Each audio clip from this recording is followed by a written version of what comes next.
Bugün biraz kafaları yakacağız. Arkanıza yaslanın ve şunu düşünün. Bir çizgi film daha biz akıllı telefonları rüyamızda bile göremezken her hareketimizi kayıt altına alınacağını nasıl bu kadar net bildi? Aynen. Simpsonlardan bahsediyorum. Kimine göre bir kehanet makinesi, kimine göre ise bize geleceği alıştıran o gizli el. Bugün Speakfile dosyasının en başından açıyoruz. Ve özellikle 2026'nın o meşhur dijital karanlık senaryosuna yakından bakıyoruz. Şimdi çayınızı kahvenizi alın, kanala abone olun, like butonuna basın. Hazırsan anlatıyorum.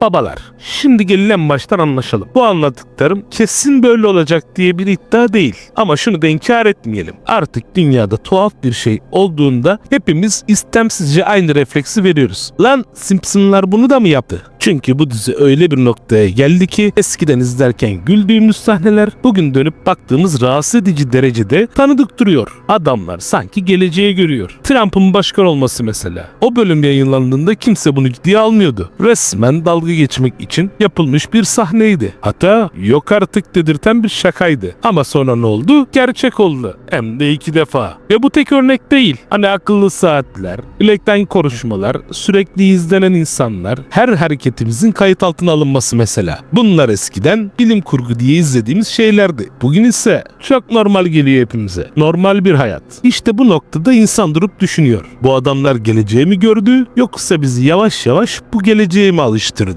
Çünkü bir şeyi önceden şaka gibi sunarsan, sonra alışılır hale getirirsen en sonunda kimse sorgulamaz. Simpsonlar da yıllardır bunu yapıyor babacığım. Tabi burada hemen kehanet deyip gaza gelmeyelim. Öyle Matrix'teki kahin ablamız gibi değil yani. Babacığım, dizinin arkasında öyle bir ekip var ki bunlar kafasına göre iş yapan tipler değil. Aralarında senin benim göremeyeceğim Harvard mezunu matematikçiler, fizikçiler, ciddi akademik altyapısı olan insanlar var. Yani adamlar aslında toplumu, teknolojiyi, siyaseti ve ekonomiyi çok iyi okuyor. Mesela Homer Simpson ya, yıllar önce kara tahtaya yazdığı o meşhur formül vardır. O zaman kimse bakmadı bile. Ama yıllar sonra ortaya çıktı ki X bozunoyla ilgili değerlerle inanılmaz derecede örtüşüyor. Bu noktada tesadüf demek kolay ama insan hiç de rahat etmiyor yani babalar. Gelelim bugüne. 2026'lı yıllarda neler olacağını da tahmin etmişler. Ama her şey bu kadar temiz ilerlemiyor. Bazı sahneler var ki sadece analizle açıklamak zorlaşıyor. Yapay zekanın kontrolden çıktığı bölümler mesela. Akıllı evlerin insanları dinlediği o anlar falan. O dönem izlerken komedi gibi geliyordu. Bugün ise biz bunu yaşıyoruz noktasına geldik. Algoritmaların ne izleyeceğini, ne düşüneceğini senden önce tahmin etmesi artık kimseye garip gelmiyor. Para mesela. Dizide defalarca kağıt paranın değersizleştirildiği, ekranlarda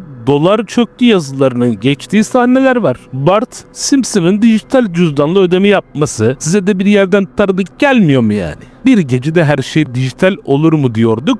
Oldu bile. İşsizlik konusu. Keza bu da aynı. Bay Bones herkesi kovup robotları koyduğu o bölümü hatırlayın. Bugün yapay zeka sadece mail yazmıyor. Ameliyat yapıyor. Kod yazıyor. Video kurguluyor. Yani mesele olur mu değil. Ne zaman olacak meselesi. Bir de Mars meselesi var. Dizide Mars'a gitmek sanki yazlığa gitmek gibi. Bugün Elon Musk ya da Elon Musk neyse ve SpaceX 2026 ajandası bir bakıyorsun diziyle birebir örtüşüyor. 30 yıl önce yapılmış bir çizgi dizi bugünkü uzay takvimini nasıl bu kadar net tutturabilir? Garip. Bir de işin daha karanlık tarafı var babalar. Çok konuşulmayan ama konuşulunca insanın tüylerini diken diken eden taraf. Büyük kesinti. Dizide bir güneş fırtınası ya da siber saldırı yüzünden internetin tamamen gittiği, insanların analog radyolara döndüğü o sahneleri hatırla. Telefon yok, sosyal medya yok. Düşünsene baba, bir sabah kalkıyorsun ve hiçbir şey çalışmıyor. Bunu izlerken insanlar istemeden umarım sadece senaryodur diyordur. Peki baba, soru şu. Bunları nasıl bildiler? Bazıları iyi senarist bunlar diyor. Toplumu okuyorlar, geleceği tahmin ediyorlar. Ama burada bir sorun var. Çünkü bazı sahneler tahmin edilemeyecek kadar net. Dedim az önce, salgınlar, ekonomik çöküşler,